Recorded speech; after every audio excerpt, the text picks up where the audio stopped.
Assalamualaikum warahmatullahi wabarakatuh. Selamat pagi, salam sejahtera bagi kita semua. Alhamdulillah pada pagi hari ini kita semua dalam keadaan sehat walafiat. Mudah-mudahan kita semua selalu diberi keberkahan oleh Allah Subhanahu wa taala dalam menjalankan aktivitas kita yaitu mengikuti pelatihan kepemimpinan administrator angkatan ketiga Provinsi Kepulauan Bangka Belitung. Baik, Bapak Ibu yang kami hormati, pada kesempatan ini kami akan mempresentasikan tentang eh, tugas yang diberikan oleh Widya Suara yaitu Bapak Dr. Andes Gunawan MM, yang mana tugas ini adalah berkenaan dengan pelatihan yang berhubungan mata diklatnya yaitu hubungan kelembagaan. Baik, sebelum itu saya perkenalkan diri dahulu, nama saya Sukinda. Saya Kepala Balai Teknologi Informasi Komunikasi Pendidikan Provinsi Kepulauan Bangka Belitung dan nomor peserta yaitu dengan nomor 32. Baik Bapak Ibu, saya ingin menjelaskan tentang materi yang ingin saya sampaikan pada kesempatan ini, yaitu materi yang berhubungan dengan potensi kewenangan dapat dikerjasamakan. Hal ini adalah merupakan salah satu mata diklat yang berhubungan dengan hubungan kelembagaan di bab 4. Bapak Ibu yang kami hormati, perlu kami sampaikan bahwa kalau kita berbicara mengenai potensi kewenangan dapat dikerjasamakan, ini adalah merupakan satu hal yang harus kita perhatikan. Karena apa? Karena kriteria kewenangan antara pemerintah pusat dan daerah tentunya ada kewenangan yang berbeda pada setiap tingkatan pemerintahan. Salah satu unsur penting dalam hubungan pusat daerah adalah pembagian kewenangan. Inilah yang akan kita jelaskan yaitu pada materi kali ini. Bapak Ibu, perlu kami sampaikan bahwa klasifikasi urusan pemerintahan secara khusus memang diatur yaitu pada pasal 9 Undang-Undang Nomor 23 Tahun 2014 tentang pemerintahan daerah. Yang mana ini meliputi urusan pemerintahan absolut yaitu mutlak urusan pusat, kemudian urusan pemerintahan konkuren atau urusan bersama yaitu antara pusat, provinsi, dan kabupaten atau kota, dan urusan pemerintahan yaitu umum. Bapak Ibu yang kami hormati, insya Allah pada kesempatan ini kami ingin menjelaskan nanti bagaimana yaitu pembahasan terkait kerjasama antar daerah atau KAD dan kerjasama daerah dengan pemerintah pusat, kerjasama pemerintah yaitu dengan badan usaha, dan kerjasama dengan pihak ketiga melalui pengembangan dari knowledge sharing atau pembangunan daerah. Nah, pada kesempatan ini insya Allah Bapak Ibu yang kami hormati, perlu kami sampaikan bahwa berdasarkan yaitu materi di bab 4 ini sendiri, menurut KAHU 2012 dan Mendagri 2012, bahwa kriteria distribusi urusan pemerintahan antar pemerintah itu terbagi yaitu ke dalam 4. Yang pertama adalah eksternalitas atau spillover, yaitu pendekatan dalam pembagian urusan pemerintahan dengan mempertimbangkan dampak atau akibat yang ditimbulkan dalam penyelenggaraan urusan pemerintah tersebut. Yang kedua, kriterianya adalah accountable, yang mana pendekatan dalam pembagian urusan pemerintahan dengan pertimbangan bahwa tingkat pemerintahan yang menangani sesuatu bagian urusan adalah tingkat pemerintahan yang lebih baik dekat dengan dampak atau akibat dari urusan yang ditangani tersebut. Kemudian, kriteria distribusi yang ketiga yaitu efisiensi. Suatu urusan dalam penanganannya dipastikan akan lebih berdaya guna dan berhasil guna dilaksanakan oleh suatu serata pemerintahan tertentu. Dan yang terakhir, yaitu kriteria yang keempat, kepentingan strategi nasional. Nah, pertimbangan dalam rangka menjaga keutuhan dan kesatuan bangsa, menjaga kedaulatan negara, implementasi hubungan luar negeri, pencapaian program strategi nasional, dan pertimbangan lain yang diatur dalam peraturan perundang-undangan. Nah, inilah 4 kriteria distribusi urusan pemerintahan antar pemerintahan. Kemudian selanjutnya, Bapak Ibu, perlu kita ketahui bahwa kewenangan dalam tingkat pemerintahan. Nah, kewenangan ini terbagi yaitu ke dalam 3 bagian. Yang pertama adalah kewenangan pemerintahan pusat. Yang kedua, tingkat kewenangan pemerintahan yaitu provinsi. Yang ketiga, tingkat pemerintahan kabupaten atau kota.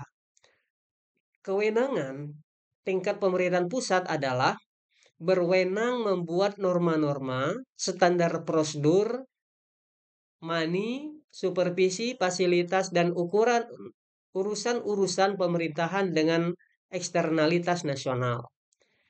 Kemudian yang kedua, tingkat pemerintahan provinsi.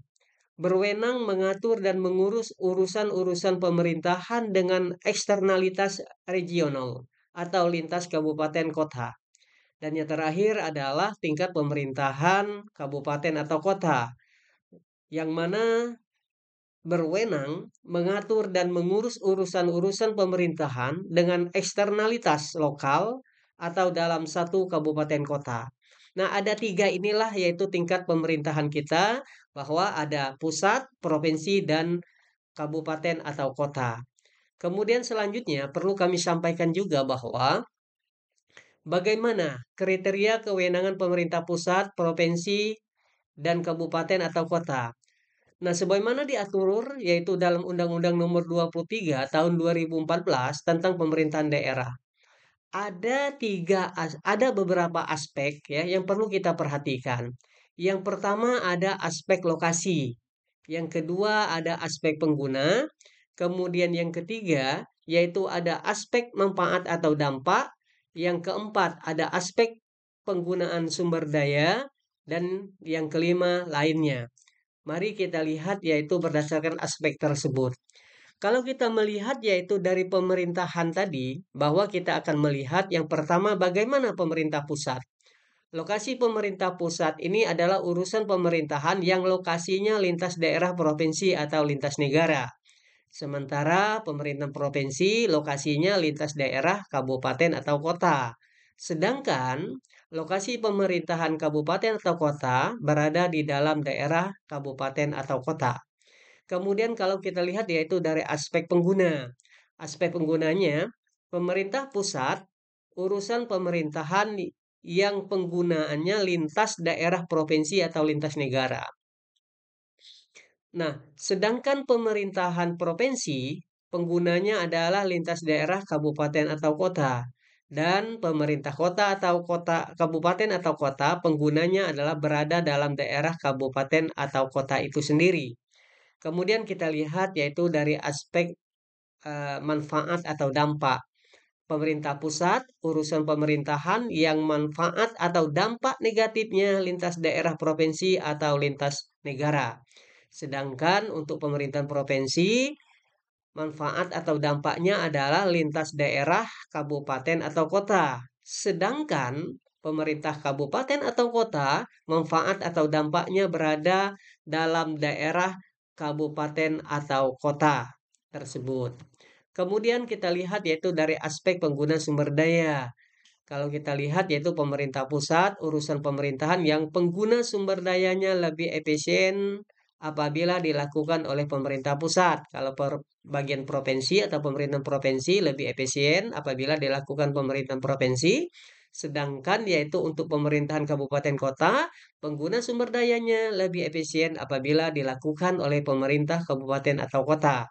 Kemudian aspek lainnya ini kita lihat yaitu dari pemerintahan pusat, yang mana urusan pemerintahan yang peranannya strategi bagi kepentingan nasional.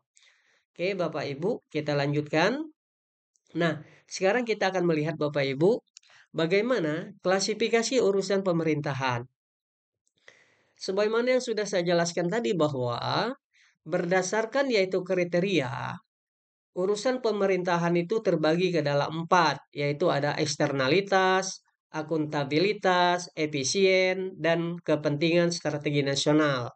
Nah, urusan pemerintahan ini sendiri, ini terbagi yaitu ke dalam tiga urusan. Yang pertama ada yang bersifatnya absolut, kemudian konkuren, kemudian ada urusan pemerintahan umum.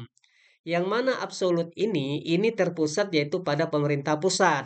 Kemudian kalau konkuren, ini adalah urusan bersama baik pusat, provinsi, daerah maupun kabupaten ataupun kota. Sedangkan urusan pemerintahan umum ini adalah merupakan wewenang presiden sebagai kepala negara. Nah, Bapak Ibu yang kami hormati, kalau kita melihat yaitu yang pertama, yaitu urusan yang pemerintahan absolut. Ini mencakup beberapa hal. Yang pertama yaitu pertahanan, yang kedua keamanan, yang ketiga agama, yang keempat justisi, yang kelima politik luar negeri, yang keenam moneter dan fiskal. Sedangkan yaitu konkuren ini terbagi ke dalam dua, ada urusan yang wajib, kemudian ada yang urusan pilihan. Sementara yaitu urusan wajib ini terbagi ke dalam dua kategori. Yang pertama adalah pelayanan dasar, yang kedua non pelayanan dasar. Untuk pelayanan dasar ini harus kita lakukan yaitu sesuai dengan SPM, yaitu standar pelayanan minimal. Nah, kemudian yang untuk pilihan ini contohnya adalah seperti pertambangan, kemudian perdagangan, perkebunan, kelautan, dan perikanan. Yang mana bahwa ini adalah menjadi kewenangan provinsi yang membagi atau sebagian hasilnya nanti bisa dibagikan ke kabupaten kota. Kemudian yang terakhir yaitu ada urusan pemerintahan umum. Ini adalah urusan yang wewenangnya adalah kepala negara atau presiden.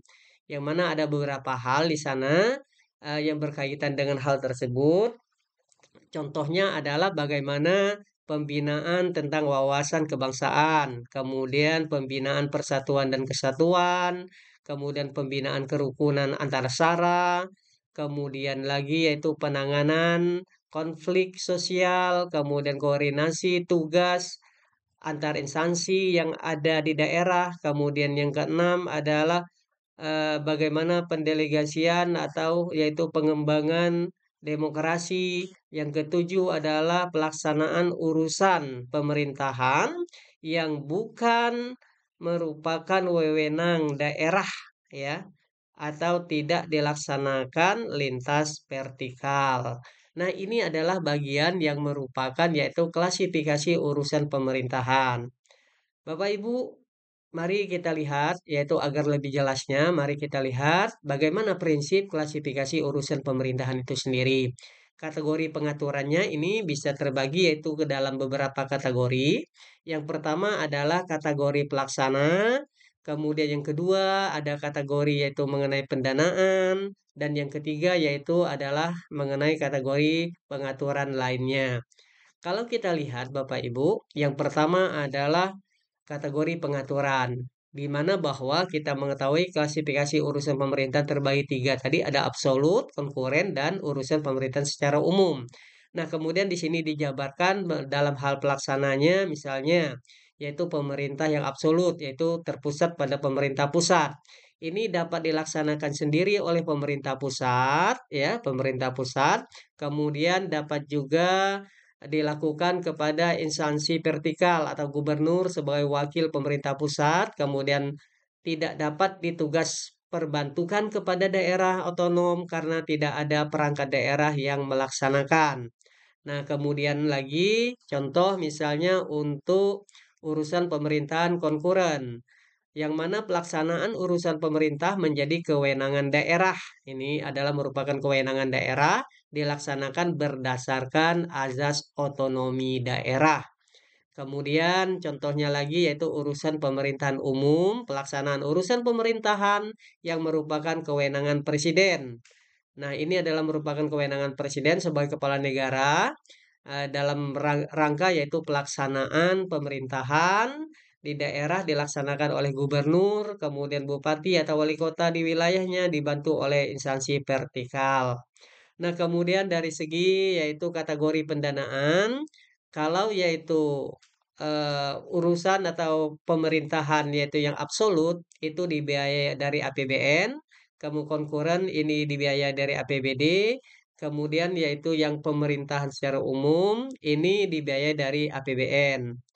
Kemudian pengaturan lainnya bagaimana yaitu klasifikasi urusan pemerintah yang absolut, pembentukan instansi vertikal di daerah tidak memerlukan persetujuan gubernur sebagai wakil pemerintah pusat di daerah, sementara konkuren ini pengaturannya adalah hak daerah, hak daerah yang mana bahwa mengatur dan mengurus urusan yang sudah diserahkan kepada daerah sesuai dengan aspirasi masyarakat setempat dan kondisi daerah dalam prinsip NKRI dengan berpedoman pada NSP, yaitu yang mana ini harus harus kita kita lakukan.